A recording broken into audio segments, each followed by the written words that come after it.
Welcome back to another video. This is a follow-on from my last video regarding skimming walls and stuff, and now we're going to sand the walls. If you didn't see the last video, you can watch it up here, it'll be linked up here. But last week we came to this old house. It's 90 years old. It had a mixture of walls in this room. We had a bit of plasterboard, we had fibrous plaster, which was sort of 90% of it. There was paint on there, there was wallpaper glue, there was all sorts of stuff all over the walls. We fully meshed the entire walls with fibre fuse, the 915mm wide fibre fuse tape. We fully meshed those walls in some pre-mixed mid-weight multi-purpose compound. We let that dry, we sanded it, then I skimmed over it again. I skimmed the entire room again. So it's actually come up really, really good. You can see in the background here, it's nice and smooth. I got it as flat as I can, and I'm really happy with the finish. But we need to sand it now. So I'm going to just take you through the process of me sanding a level 5 skimmed wall, I guess you could say. So first of all, I'm going to use my Morph Corner sander just to sand the apex of the corners, just where the Planex sander can't get right into. So the Morph Corner sander will do that beautifully.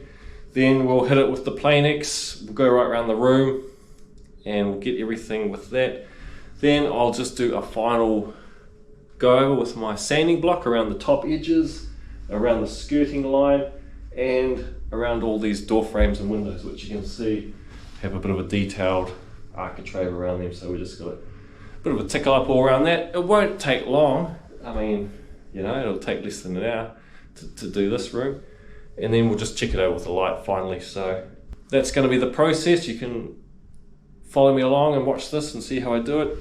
The Morph Corner sander works great for these internal corners. And the reason I sand my internals first is what it's doing is it's sanding right into that apex of the internal corner. So by sanding it first, I'm using my Planex, Festool Planex sander with the light on it.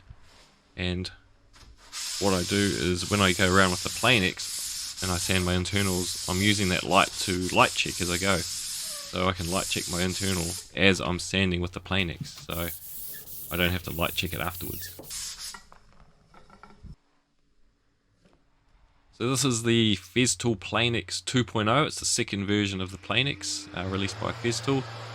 And one of the main features is the LED light you can see on it there. It's shining across the wall or across the ceiling, whatever you're sanding, and it's showing up every imperfection or every detail of the wall that needs to be sanded, which is it's an amazing feature. And before we had this LED light on it, we used to set up an LED light on the ground and use that to sort of light check as we go. But this is a great feature built into the sanding head of the Planex, and it just works brilliant.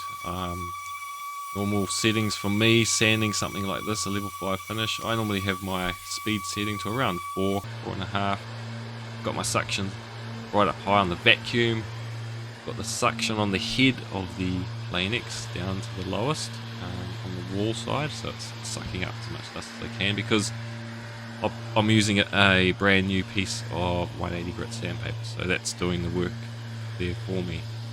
So, and another great thing about the updated version of the Planex is it doesn't have the guard around the edge, so that Planex head is getting right into the internal corners and right up to the edge of the architraves, the skirting, or the cornice work. So it's pretty much sanding the whole wall, and it does a brilliant job. So it's a great tool, and it's a great investment if you're a professional, just to minimize dust.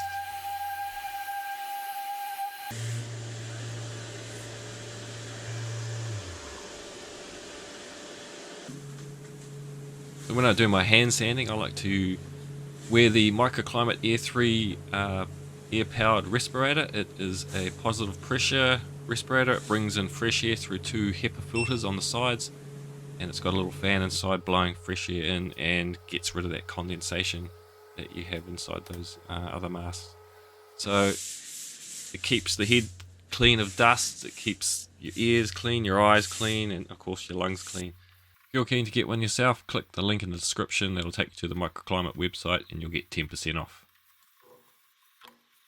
I like to use a little sanding block for going around the architraves, door frames, skirting around the top cornice line, and that's just a 180 grit sanding block, dual angle. It's got this sort of angled edges, so you're not digging into the other.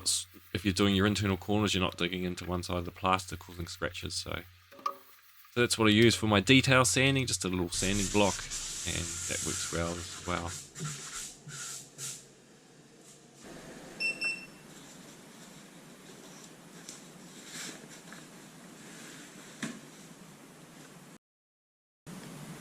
See how much dust is floating around in the air? That's why I wear the Microclimate Air 3 respirator. So double HEPA filters on the side, so keeps me good. My eyes are good, ears, lungs are good, hair, scalp, I've got nothing on me except my body, so that's a massive lifesaver when it comes to sanding drywall dust. So that's the room finished, ready for painting.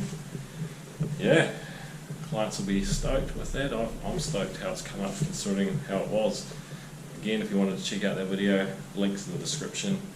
That was last week's video. This is this week's video. We're done, we're dusted. Thanks for watching again. Leave a comment if you have any questions and smash that like button. And I'll see you next week.